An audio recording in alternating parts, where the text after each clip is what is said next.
ఇప్పుడు మళ్ళీ అసెంబ్లీ సమావేశాలు ప్రారంభం కాబోతున్నాయి ఆంధ్రప్రదేశ్లో. రేపు 17వ తేదీ నుంచి నోటిఫికేషన్ కూడా వచ్చేసింది. అయితే ఈ సమావేశాలకు ప్రతిపక్షంలో ఉన్న వైసీపీ హాజరవుతుందా లేదా, స్టాండ్ ఏమన్నా మార్చుకుంటుందా లేదా? ఎందుకంటే ఇప్పటివరకు అయితే హాజరు కాలేదు.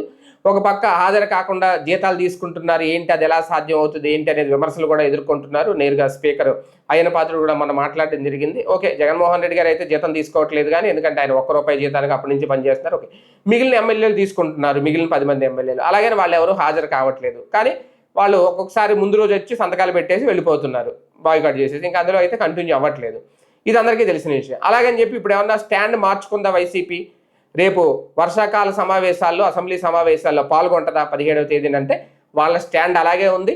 వాళ్ళు పాల్గొనే ఆలోచన లేదు. జగన్మోహన్ రెడ్డి గారు కూడా సభలో కూర్చునే ఆలోచన లేదు. ఎందుకంటే మాకు ప్రతిపక్ష హోదా లేదు, మాకు మైక్ ఎక్కువసేపు ఇవ్వరు, మేము మాట్లాడలేము, మమ్మల్ని టార్గెట్ చేస్తారు. ఒక ముక్కలో చెప్పాలంటే వెళ్ళి అక్కడ ర్యాగింగ్కి గురి కాబడాలి, అంతే తప్ప వీళ్ళకి మాట్లాడే అవకాశం ఇవ్వరు అనేది బలంగా ఉంది వైసీపీ. అదే నేపథ్యంలో అక్కడ ఏం జరుగుతుంది అంటే ప్రశ్నోత్తరాలు అయితే పంపిస్తారు, దానికి వాళ్ళు సమాధానాలు అయితే చెప్తారు. బయట నుండి వీళ్ళ రియాక్షన్ అయితే ఖచ్చితంగా ఉంటుంది మీడియా ముందు. అది మొన్న ఎలా జరిగిందో అలాగే కంటిన్యూ అవుతుంది. అలాగే మండల్లో వీళ్ళకి 30+ వరకు వీళ్ళ సభ్యులు ఉన్నారు. వీళ్ళ బలం గట్టిగా ఉంది. మండల్లో గట్టిగానే పోరాటం చేస్తారు. అసెంబ్లీ సమావేశాల కంటే మండలే చాలా ఇంట్రెస్టింగ్గా ఉంటుంది, ఎందుకంటే ఇక్కడ ప్రతిపక్షం ఉంటుంది కాబట్టి. అక్కడ ప్రతిపక్షం ఉండదు. అంటే యాజ్ యూజువల్గానే రేపు సమావేశాలు కూడా జరగబోతున్నాయి.